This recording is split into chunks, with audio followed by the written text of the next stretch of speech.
जिस इंसान ने आज तक कोई भी गलती नहीं की है, इस इंसान ने आज तक कुछ भी नया करने का ट्राई ही नहीं किया। ऐसा ही कुछ मानते थे दुनिया के ज़हीन तरीन साइंटिस्ट अल्बर्ट आइंस्टाइन। 14 मार्च 1879 जर्मनी के उल्म शहर में एक यहूदी ख़ानदान में पैदा हुए थे।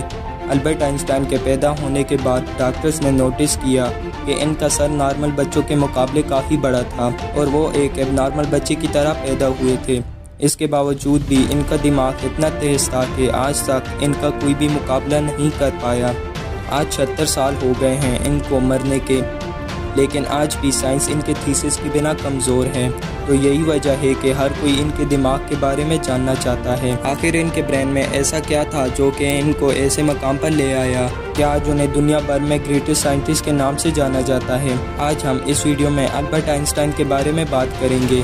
दरअसल जब अल्बर्ट आइंस्टाइन पैदा हुए थे तब इनका सर किसी भी नॉर्मल बच्चे से ज़्यादा बड़ा था। नॉर्मली बच्चे 1 या 2 साल की उम्र में बात करना सीख जाते हैं, लेकिन आइंस्टाइन 4 साल की उम्र तक बिल्कुल भी बात नहीं कर सकते थे। मगर एक दिन जब वो अपने पेरेंट्स के साथ रात के डिनर के लिए बैठे हुए थे तो अचानक आइंस्टाइन ने कहा कि सूप बहुत गर्म है। अपने बेटे को इस तरह एकदम साफ बोलते देखकर इसके पेरेंट्स हैरान हो गए और खुश भी हुए। लेकिन बाद में जब अल्बर्ट से पूछा गया कि तुम अब तक कुछ क्यों नहीं बोलते थे, तो आइंस्टाइन ने अजीब सा जवाब दिया कि अब तक सब कुछ सही था।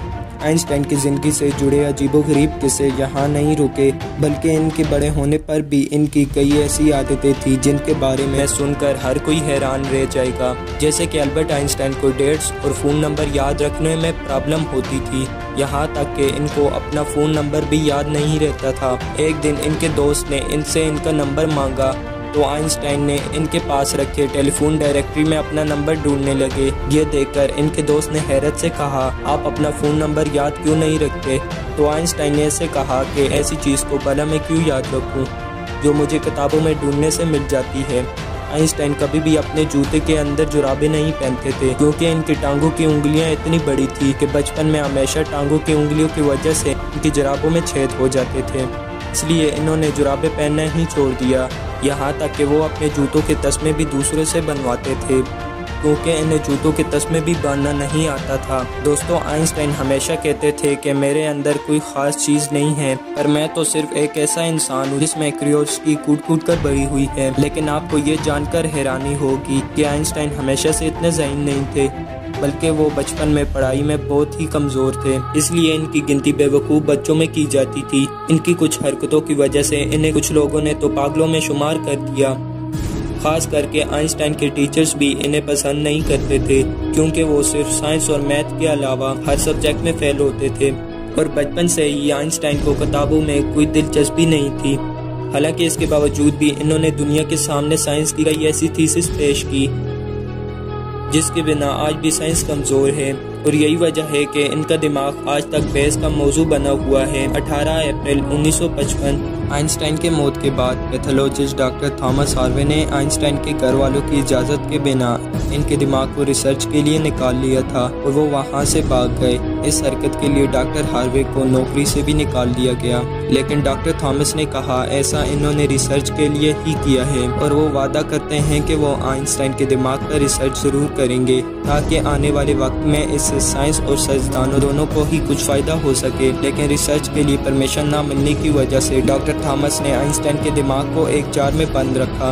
बाद में आइंस्टाइन के बेटे हैंस अल्बर्ट आइंस्टाइन की इजाज़त के बाद डॉक्टर हार्वे ने आइंस्टाइन के दिमाग पर रिसर्च करना शुरू किया। पहले उन्होंने आइंस्टाइन के दिमाग का वजन किया जिसका वजन 1230 ग्राम था, जो नॉर्मल इंसान के वजन से काफ़ी छोटा था क्योंकि दरअसल एक इंसान के दिमाग का वजन करीब 1400 ग्राम का होता है। इसके बाद डॉक्टर हार्वे ने आइंस्टाइन के दिमाग को 240 टुकड़ों में तकसीम किया और इनके टुकड़ों को दुनिया के मशहूर रिसर्चर्स के पास भेज दिया ताकि वो अच्छी तरह देख सके कि आखिर आइंस्टाइन के दिमाग में ऐसा क्या था जो बाकी आम इंसानों में नहीं था। और इसके बाद डॉक्टर हार्वे ने आइंस्टाइन के ब्रेन टिश्यू के हज़ारों माइक्रोस्कोपिक स्लाइड्स बनाई जिससे आइंस्टाइन के ब्रेन का अच्छी तरह मुआयना हो सके। रिसर्च के दौरान ये पाया गया कि आइंस्टाइन के ब्रेन में आम इंसानों से ज़्यादा सेल्स थे। आइंस्टाइन के दिमाग का सेरिब्रल कॉर्टेक्स नाम का हिस्सा एक आम इंसान के मुकाबले काफ़ी अलग था। दरअसल ये सेरिब्रल कॉर्टेक्स दिमाग का एक ज़रूरी हिस्सा होता है। जब साइंसदानों ने आइंस्टाइन के दिमाग को फर्दर एग्जामिन करना शुरू किया तो वो बिल्कुल हैरान रह गए कि इनके दिमाग में रिंकल पेरिटल और पेरिकुलम मिसिंग है, जिसकी वजह से इनके ब्रेन के पेरिटल लोब का साइज साइज 20% ज़्यादा बड़ा था। साइंसदानों का कहना है कि यही वजह है कि इनकी मैथमेटिकल स्किल और चीज़ों को इमेजिन करने की पावर नॉर्मल ब्रेन से ज़्यादा थी और इनके दिमाग में न्यूरॉन की डेंसिटी 17% ज़्यादा थी, जिसकी वजह से आइंस्टाइन को ज़्यादा सोचने की ताकत मिलती थी। साइंसदानों के मुताबिक इसकी वजह से आइंस्टाइन का कंसंट्रेशन औरों से ज़्यादा था। साइंसदान कहते हैं कि आइंस्टाइन के ब्रेन में ज़्यादा फॉल्ट थे